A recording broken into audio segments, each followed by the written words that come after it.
Before you begin your exploration of the past, let's take a moment to consider the journey on which you are embarking. I'd like to dispel a number of misconceptions about the study of history. After that, I'd like to share with you one philosopher's ideas about the nature and purpose of the study of history. History is not settled. You hear it in the media all the time. These people, insert your political enemy here, are trying to change history. History doesn't change.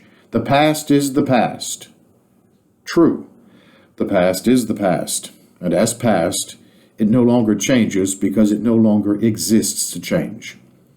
What does change is our understanding of the past. New evidence, new ruins, new documents.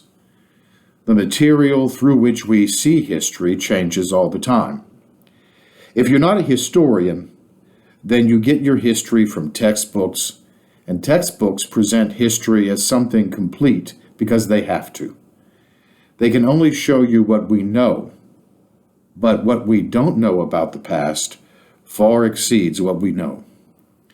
Textbooks also give you the impression that historians all agree on what has happened and why it's important, but this is far from the truth. Historians are in constant debate about historical details, both large and small. What you will learn in this class is generally accurate, and certainly accurate enough to give you a broad sense of the broad period we are covering, but it is certainly not the last word. The history your grandchildren will study will look different from the history you are studying today. So the next time someone complains to you about revisionist history, gently remind them that history is always being revised. That is what historians do. History is always the history of a specific time. When my father studied history in high school, here are the topics he did not study: World War II, the Holocaust, the Cold War, the space race, the arms race, the rise of popular culture, mass transit, and mass media, the information age, the war on terror and terrorism in general. He didn't study these historical developments because they hadn't happened. He didn't study them. He was part of them, and they were part of him. What was my father's life is, for you, history. He studied the history of 1935. You are studying the history of this year. When historians look back into the past, they are always looking from the present moment, and that present moment affects how historians understand that past.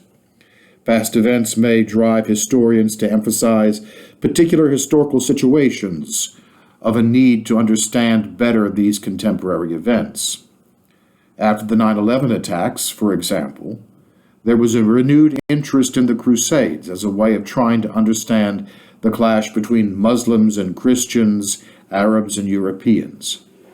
You should always remember that no one ever looks at history as a whole, but only as a path leading to their very feet. Historical development is not inevitable. If history teaches us anything, and that is a questionable claim, it teaches us that things could have been otherwise. History is not fate, and historians, quote unquote, who claim to prove, quote unquote, that the present had to turn out the way it did, that it was always fated to turn out this way, are simply lying to you. History is full of accidents. From our vantage point here in the present, which is only the temporary result of the past, we might flatter ourselves by thinking that the whole of history existed only to produce this moment, that the past was in some deliberate way working on developing this present moment. This is known as Whig history, but this approach has no real concern for understanding the people of the past as they understood themselves.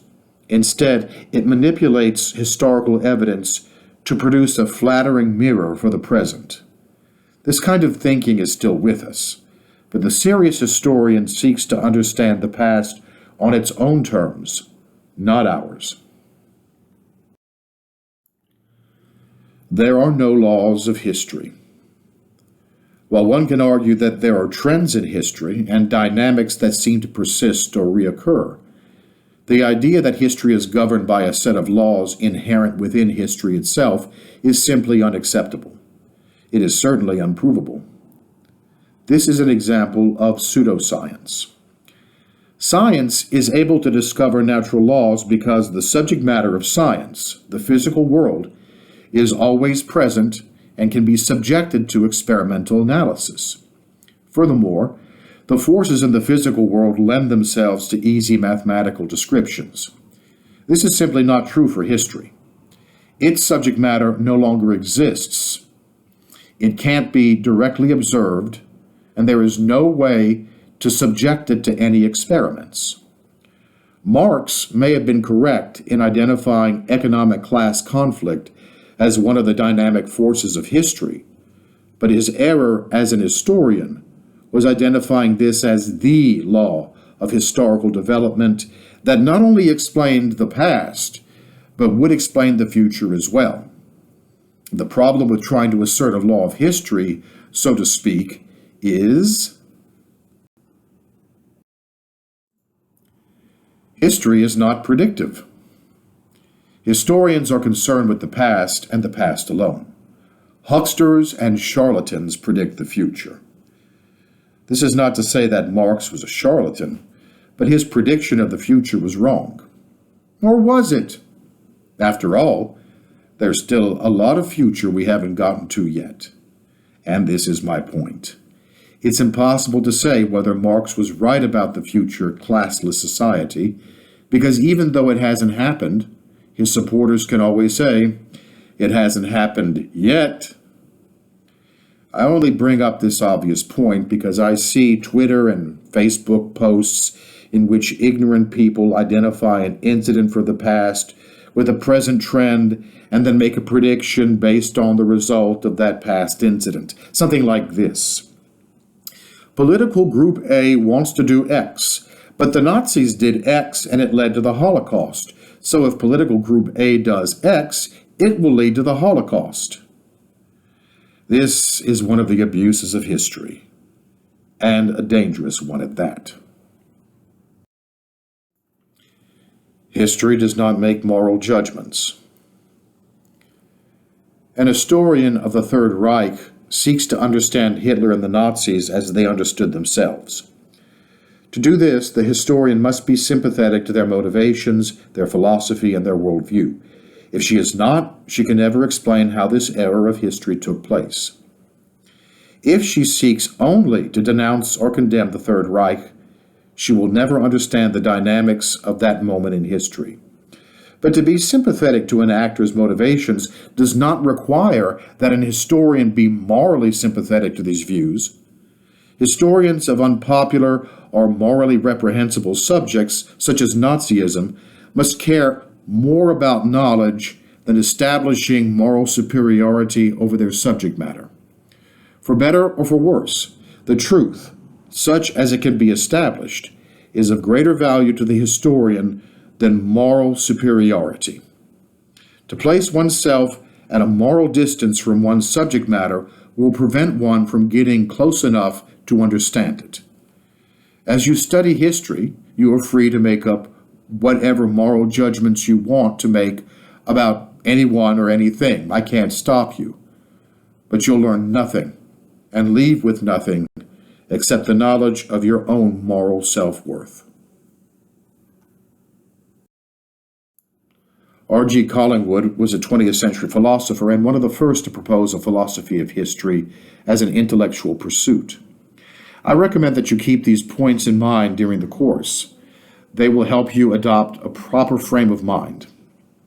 In his book, The Idea of History, Collingwood proposes these 4 characteristics of history as one of the ways that humans understand reality. History is the study of the past with the intent to answer a question or questions about the past as objectively as possible. The question historians always ask involves understanding the past.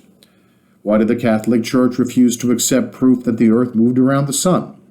How did the French Revolution eventually lead to the Reign of Terror? Collingwood's point is clear. Historians do not begin with an answer and then look for proof. They begin with a question and examine evidence for the answer.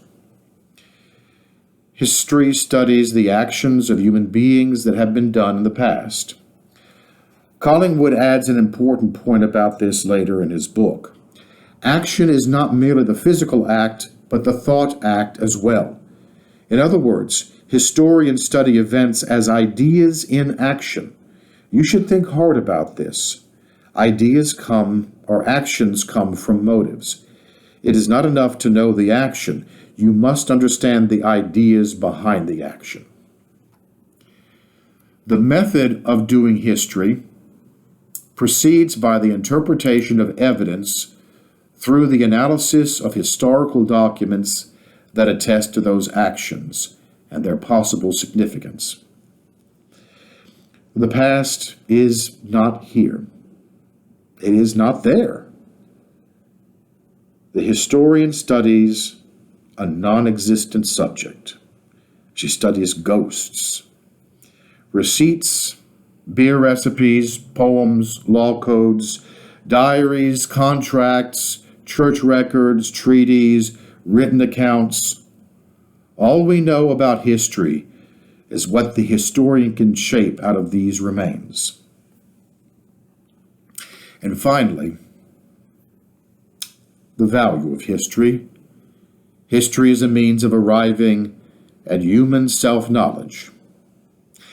I'll let Collingwood speak for himself on this point. It is generally thought to be of importance to man that he should know himself, where knowing himself means knowing not his merely personal peculiarities, the things that distinguish him from other men, but his nature as a man. Knowing yourself means knowing first what it is to be a man, secondly, knowing what it is to be the kind of man you are, and thirdly, knowing what it is to be the man you are and nobody else is. Knowing yourself means knowing what you can do. And since nobody knows what he can do until he tries, the only clue to what man can do is what man has done. The value of history, then, is that it teaches us what man has done and thus what man is. I hope this has been helpful to you. I hope I didn't get too technical. I'm just trying to give you a new perspective on the study of an old subject.